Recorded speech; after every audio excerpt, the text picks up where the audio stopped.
Hi ma'am ngasi se RadhaAshtami Numitta Radhagi mapong numit niya ko. Ado karam haina ina ngasi ki numit se bread tawdu niya ko ise bread tawdu ni ado karam haina taw yapi do ma'am yung minasi. Hojik se pung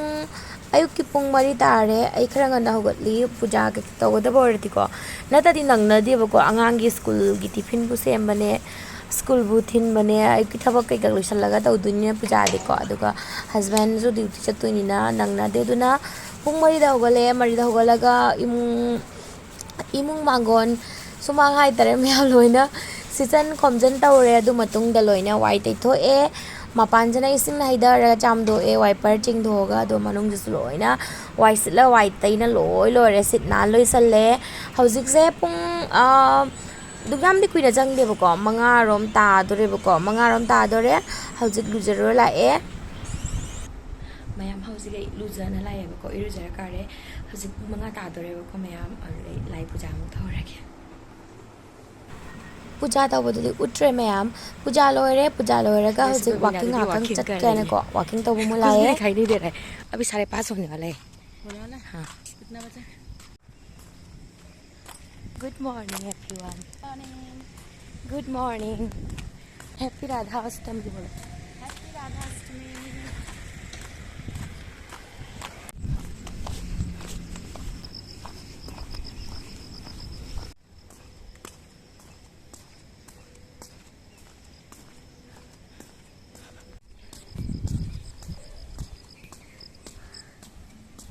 Mayam no ale hojik walking chali ngai sam no ale.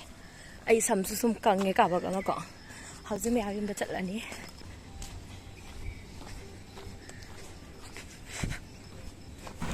Lai sat li se phajadra mayam no alak pagi numit na kara phurak pada moi color se phajabana to lai kara mu hek na pura e aduga mandir da khara somaina decorate to bire ngasai mandir do laudre to charak pani hojik mayam agi ayuki thabak habidi angang school chat pagi ko tiffin kari kak semani adugi matungda tiffin semani aduga ichana pa de tummi ko do mamu hodok pirani hodoga maso breast ka tawbiraga muka iru jabirani aduga school la mukhin birani tumi ang minasmaya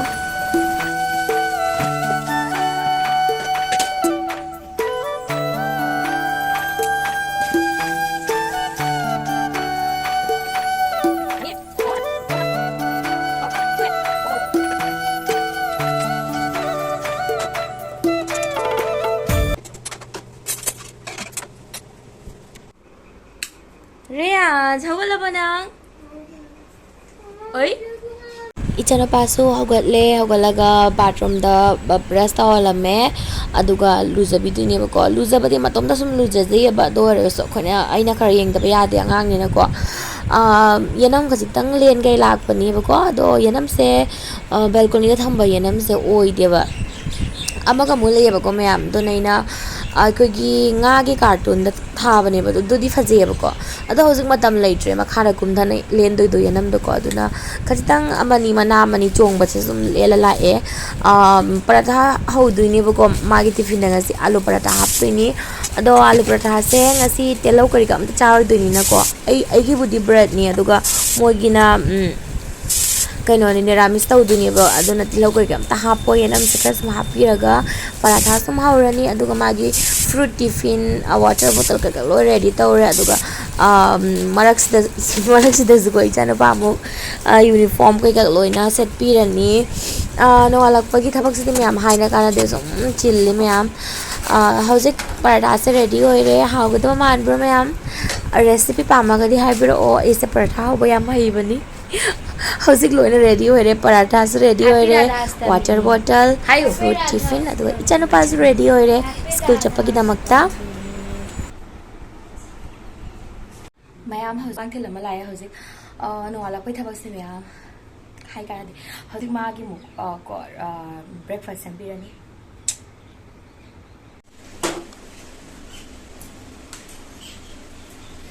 mayam ngang chakhi ba ko breakfast mam bai chai mayam je Sige loi chalani hamka cha lo lani hoji ai gi budi bread ni asi kai cha doi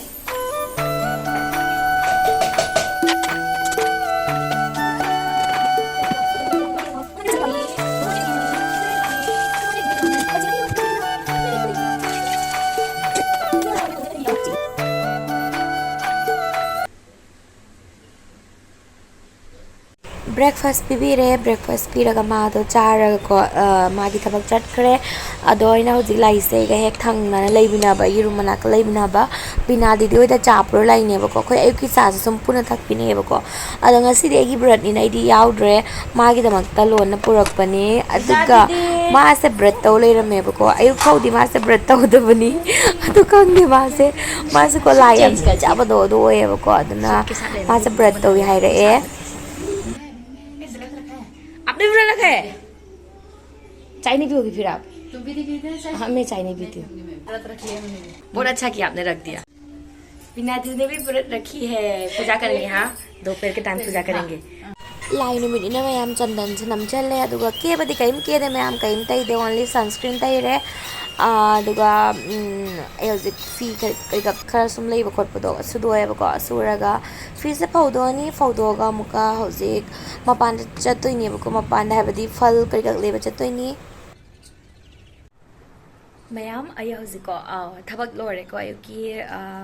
इजानु पास मागी school चखरे को अदुगा की husband सु मागी duty चखरे हौजिक थबक solution लोरे को आइना हौजिक को मैते फी से ट्री से हौजिक से मपान से तुइने बको आई से ngara ngasi se radhaashtami se ngasi na ba se khang de bako confirm se khang de bako aduna ngara ngai fal fruit kam tale haudre aduna hौजिक ai phat chathora ko fruit kai kak leiraga laani laaga de puja tawrane mayam radhaashtami se de ko gi baroda puja tawne bako adudi mayam ai gamuka fruit kari kak laiba chatne rosi ado नहीं अच्छी लग रही है photo नहीं video blog बना रही हूँ ना राधाअष्टमी का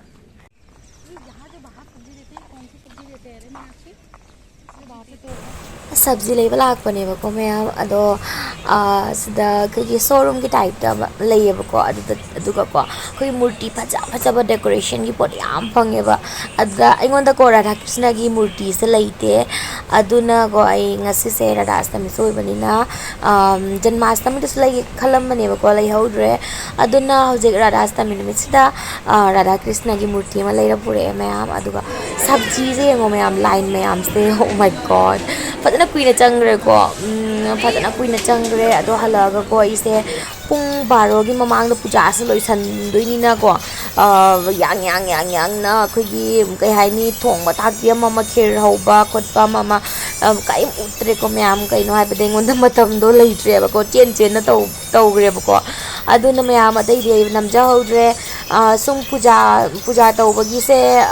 nam hore tai nam hodre ko myam thong ba thak ba mama kai nam hodre myam puja loiraga sumagi video se sum lorani myam sine myam ngasi gi video se handak warak sa myam regular video hapasung amdre aina sum myam blog hapak pakhangde mama videos myam sum khar sum mix oirani hai tare ado myam chu sum yang view ko sum yang view sum support to biramo ngasi video sa myam matang asda sum lo sanjerage ai wangang go sulai sulage isai na hapchalage video se yang mala nungai bi tar kadi video su like to birama chatpio aduga channel asina no changbirak poragana video se yang mala nungai bi tar kadi subscribe to biramo